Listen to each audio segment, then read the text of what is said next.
में अपने आप में हम कैसे देखते हैं उसके बारे में हम सबको ज्ञान होना ज़रूरी है, और साथ ही संगठन को आगे बढ़ाने के लिए हम उसको कैसे आगे बढ़ा सकते हैं ये भी हमें हमारे में 2 दिन में ये सीखने की ज़रूरत है।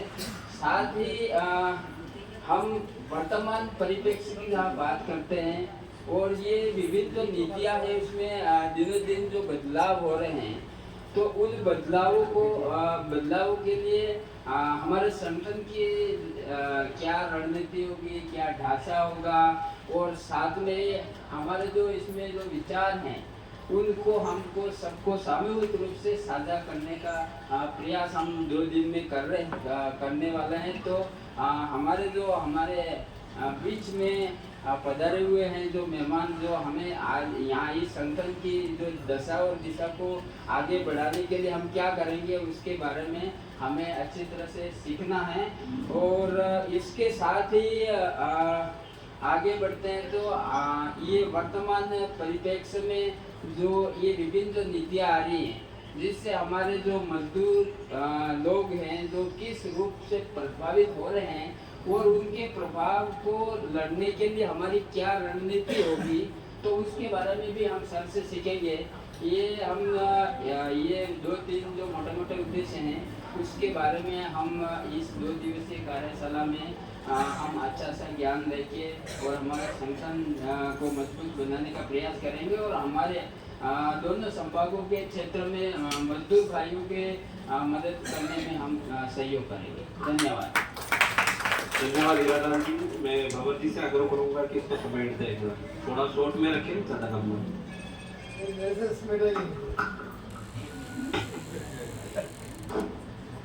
सही कहीं नींद आ रही थी।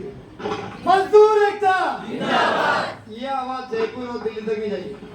मजदूर एकता जिंदाबाद। मजदूर एकता जिंदाबाद। हम सब लड़ेंगे जीतेंगे, लड़ेंगे जीतेंगे, लड़े हैं जीतेंगे। तो बहुत बहुत स्वागत है भाइयों और बहनों।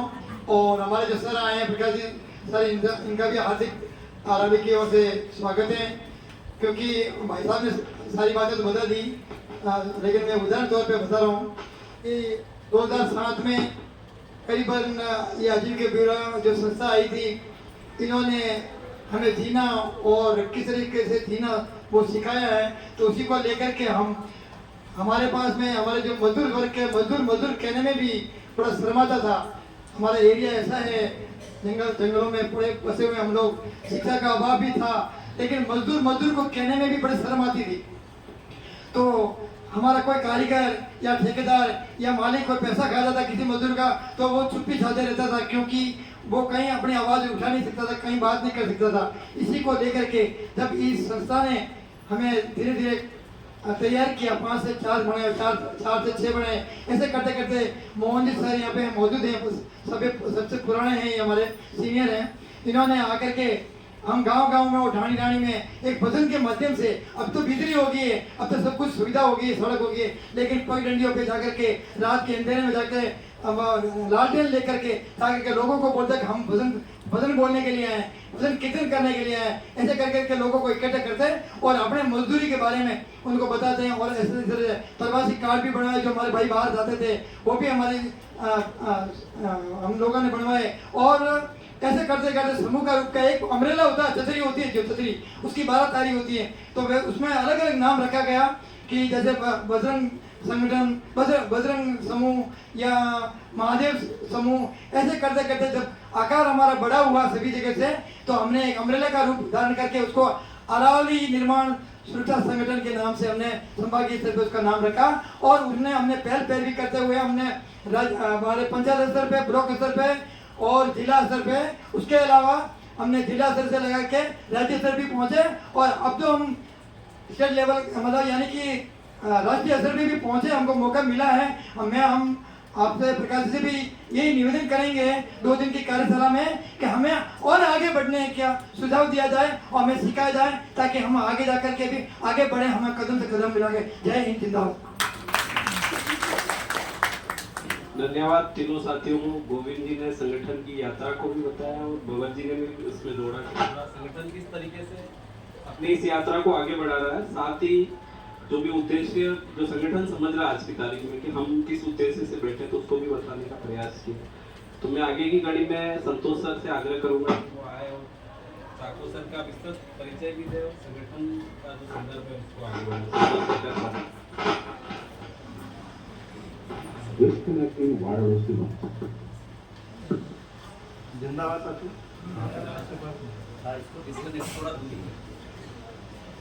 हेलो, जिंदाबाद साथियों।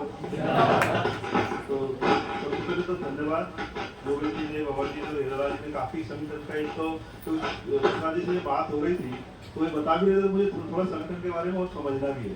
हालांकि एक अच्छा है कि आप पहले जब लगभग 1.5-2 साल पहले जब आप आए थे और जब आजीविका काम का मूल्यांकन किया था तो उसमें संगठन के साथ भी आपका इंटरेक्शन हुआ था और उसमें काफी मतलब अलग अलग लोगों से, इतने लोगों से मिलना नहीं हुआ पर जो भी 4 से 10 लोगों से मिलना हुआ, उन्होंने उस समय भी अपने अपने क्षेत्रीय कामों को और जिन जिन ब्लॉक में स्तर पे वो काम कर रहे हैं उनके बारे में काफी अच्छे से बताया था। तो सबसे पहले तो चाकवा जी का जैसे कहा कि गोविंद जी ने भी कहा धन्यवाद। तो गोविंद जी इतनी लंबी लिस्ट बना दी, पकड़ा दी है ये 1.5 दिन तो क्या, ये तो मतलब पूरा 10-20 दिन का कोर्स है और हमें पूरा भरोसा है कि प्रसाद जी का जो अनुभव है इस क्षेत्र में खास करके इस तरह के सामुदायिक मुद्दों पे वो इतना मतलब गहरा भी है और इतना लंबा है कि आप इनमें से काफी चीजें समय को ध्यान में रखते हुए काफी चीजें कवर करेंगे और ऐसे कवर करेंगे जो हमारे संदर्भ में हमारे काम के लिए उपयोगी होगी। ठीक है कि हमें इससे क्या सीखना चाहिए, आगे हमें अपने आप को कैसे सोचना चाहिए, क्योंकि आप जैसे मैं जितना आपके बारे में जानता हूँ लगभग पिछले 25-30 साल से आप गुजरात के तो काफी बड़े एरिया में जहाँ दलित और इस तरह के जो समूह संगठन है उनके साथ काम करते हैं और आप खाली काम ये नहीं करते हैं पर आप पढ़ाने लिखाने का भी काम करते हैं। तो दोनों तरह से ना, एक तरह से जो बुद्धिजीवी वर्ग है उसमें भी अपनी अच्छी पहचान और पकड़ रखते हैं, साथ साथ में खाली किताबी ज्ञान नहीं होने के साथ साथ जमीनी जो सच्चाइयाँ हैं उनके साथ काम करते हैं, काफी संगठनों के साथ काम करते हैं। जो राष्ट्रीय स्तर पे एक दलित ह्यूमन राइट वो है, एक पूरा मूवमेंट है, ठीक है, एक आंदोलन है, आप उससे जुड़े हुए हैं, उसको उसकी मैं अग्रणी भूमिका में है। तो जो भी जिस तरह के दलित या जिस तरह के बहुजन जो पूरा समुदाय है उसके खिलाफ जो अत्याचार या जिस तरह की भी जो विसंगतियां हैं उनमें आप मुख्य रूप से सामने रहते हैं।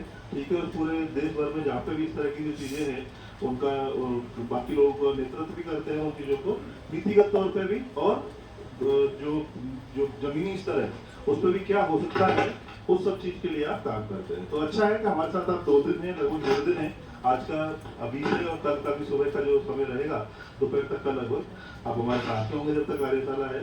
और कई विषय में से जैसे जो उद्देश्यों में बताया गया गोविंद जी ने कि भाई हमें एक तो थोड़ा अभी संगठन का स्वरूप क्या हो, सही बात भी अभी संगठन को अगर मोटा मोटा देखें तो लगभग 15 साल की यात्रा हमारी औपचारिक रूप से हो गई है। जब से हमारा पंजीयन हुआ है उसके बाद लगभग 15 साल की यात्रा हो गई है।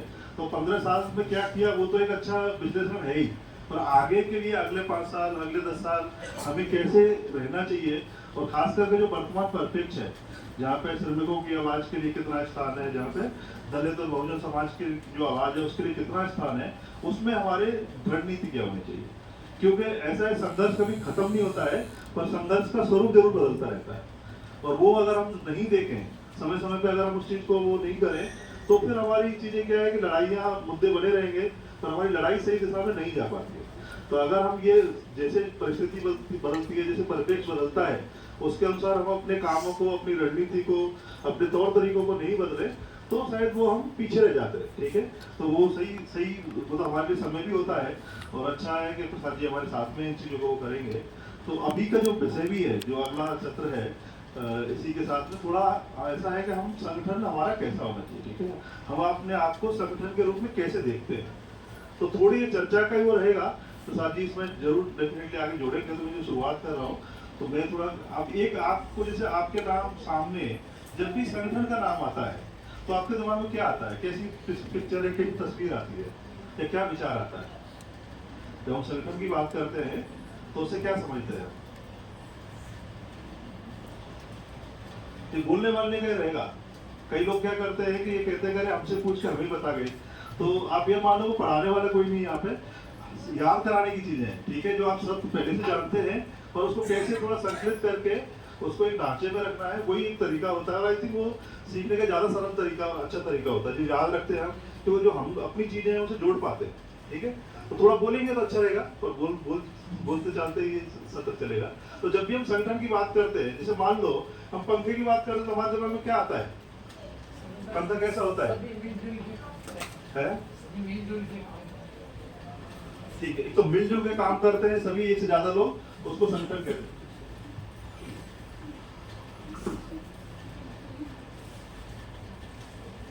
और भी बोलते जो है, सही गलत कुछ भी नहीं है, जो दिमाग में आता है, जो पहला पिक्चर आती है वो बोल रहे हैं। समूह है। समूह का मतलब क्या है? वही पूछो। समूह संगठन एक ही है, सभी लोगों की एकता, सभी लोग एकता है उसमें। ठीक है, एकता है। और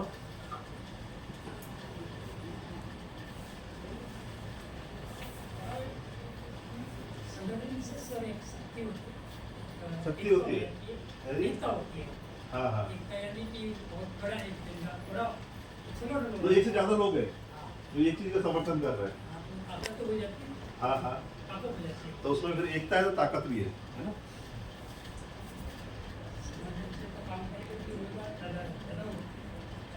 ठीक है। और इस ताकत के साथ सभी ये जैसे हमारा बड़ा संगठन होगा, हमारी ताकत बनेगी, ताकत से फिर आगे वाले एक दूसरे से बात करेंगे, तो वो उनको भी झुकना पड़ेगा, संगठन की ताकत से दबाव पड़ेगा, प्रभाव पड़ेगा। उसको अगर हम एक शब्द में कहते क्या कहेंगे, मतलब मोल भाव करने की क्षमता है। हाँ। एक ना आप किसी को मांग रहे हैं तो वो मानता भी है हमारे साथ। संगठन की बात तो माननी माननी पड़ेगी, पड़ेगी। एक के साथ नहीं मानेगा।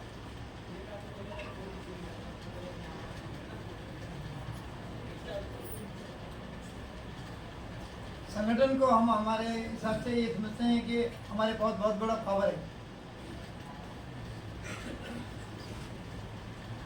किस रूप में पावर है?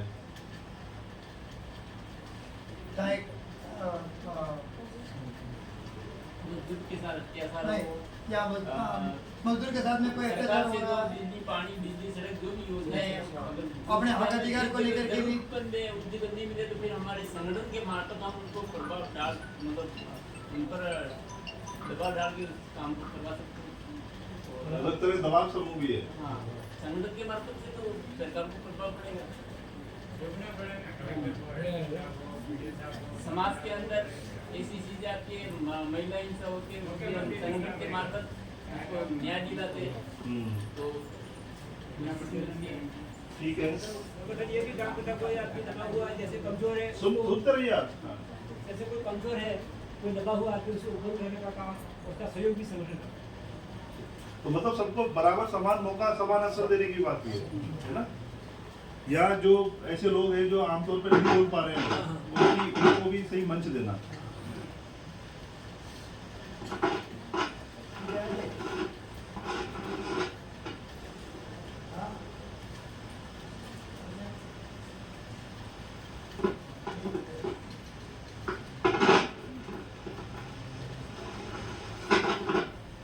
और कोई चीज?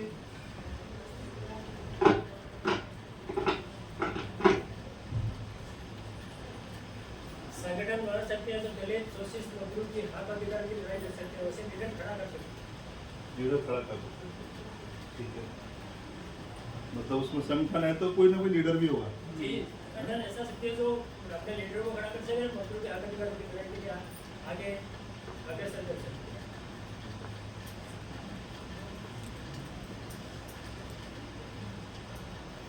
ये सब चीजें तो कोई संगठन बन जाएगा या कुछ और भी जुट रहा है?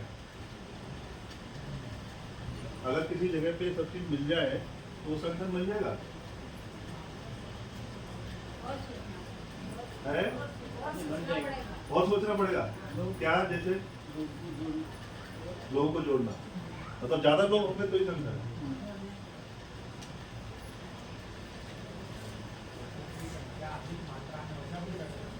है।